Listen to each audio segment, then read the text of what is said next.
children, our upcoming curriculum and so on for the Sunday school is going to focus on how to find your way and navigate your way through the Bible, and to learn the books of the Bible and the Old Testament, New Testament, and be able to pick out key stories in the Bible and the Scriptures and so on.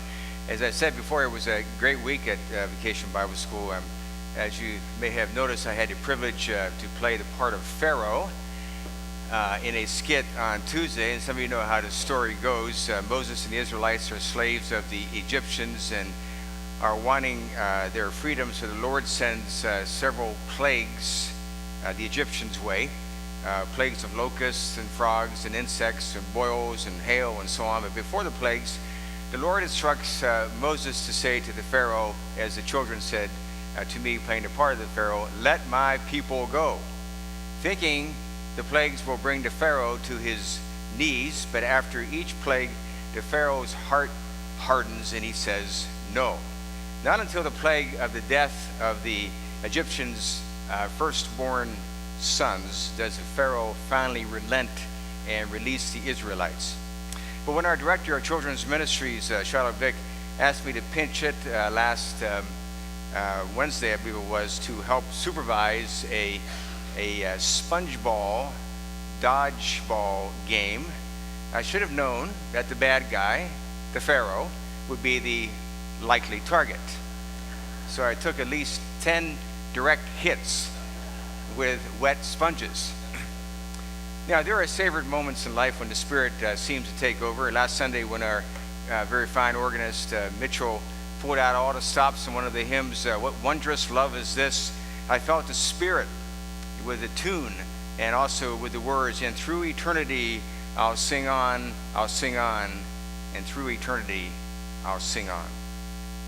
When Jennifer and I were in Israel recently, one of our visits was to the Church of the Holy Sepulchre, the location where Jesus was crucified. And when the guide said that this is where Jesus' head was and this is where his feet were, I felt the rush of the Spirit, a combination of the feeling and agony and the pain that Christ suffered for us, and a sense of awe as to how he laid down his life for us. Many times when the Spirit moves, as most of us know, he comes quickly and unpredictably, but the touch is unmistakable.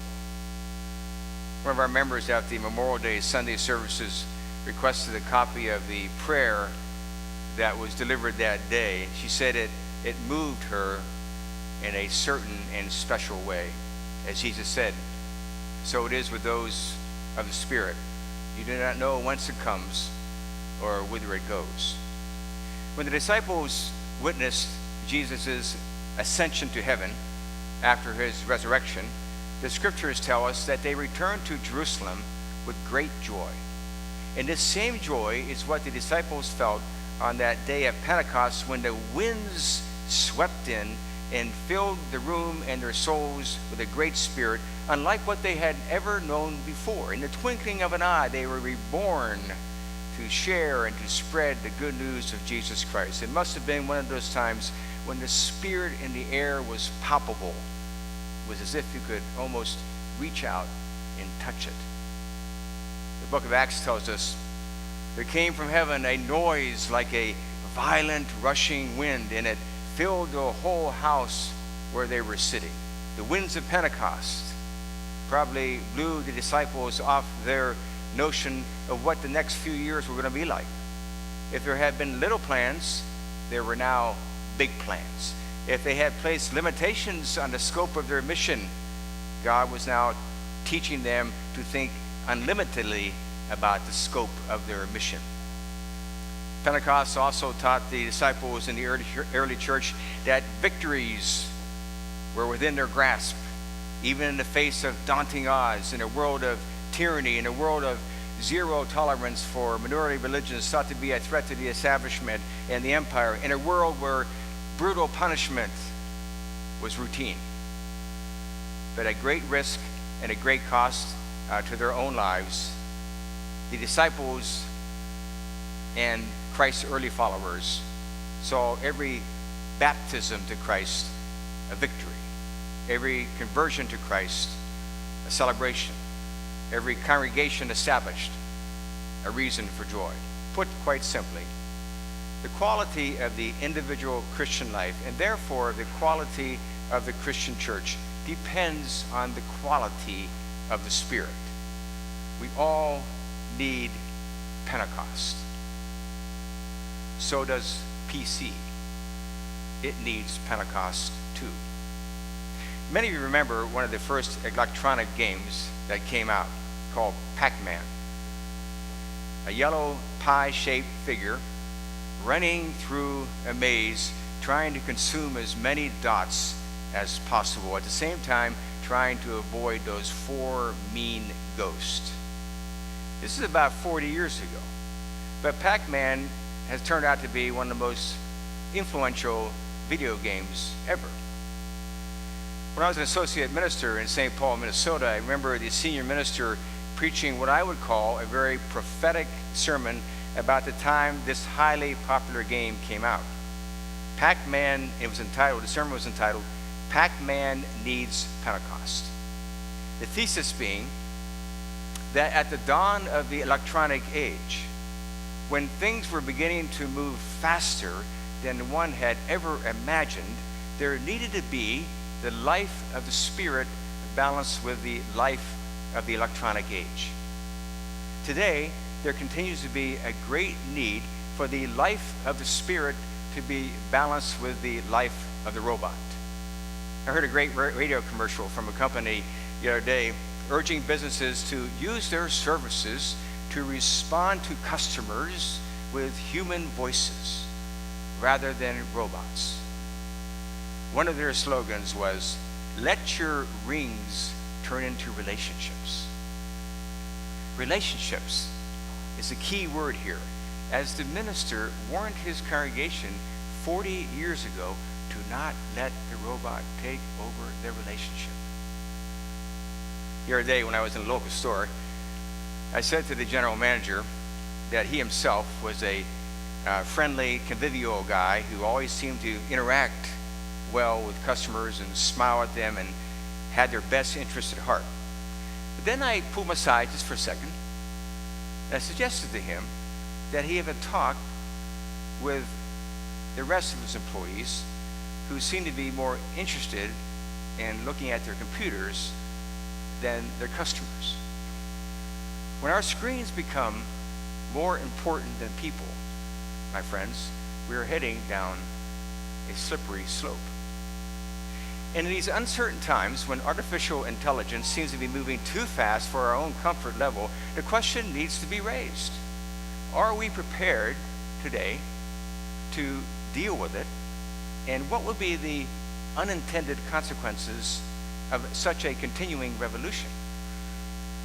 The Age of Reformation, followed by the Age of Reason and Enlightenment, gave man and woman the capacity to allow reason to overcome superstition and the ability to sort things out intellectually and spiritually. But the age of the PC and the robot centers around the accumulation of data more than anything else, which isn't a bad thing because it gives us more answers and more capacity to collect information.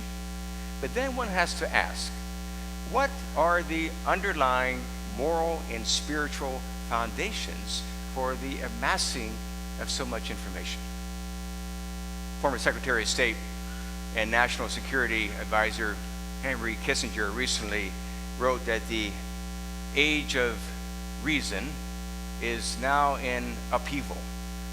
Even more sweeping revolution, and even more sweeping revolution whose consequences we have failed to fully reckon with, and whose culmination may be a world relying on machines powered by data and algorithms and ungoverned by ethical or philosophical terms. Human cognition then begins to lose its personal character. You know, I used to take my laptop home every night. Just kind of wanted it there, case I needed. It was like a security blanket. But I didn't really need it.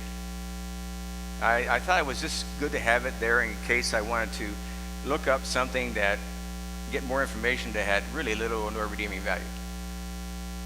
I was much better off reading a book, talking to my kids on the phone, watching the news with my wife, sitting on the front porch, waving to the neighbors as they went by. Now, I wouldn't trade any of that for an evening with a PC.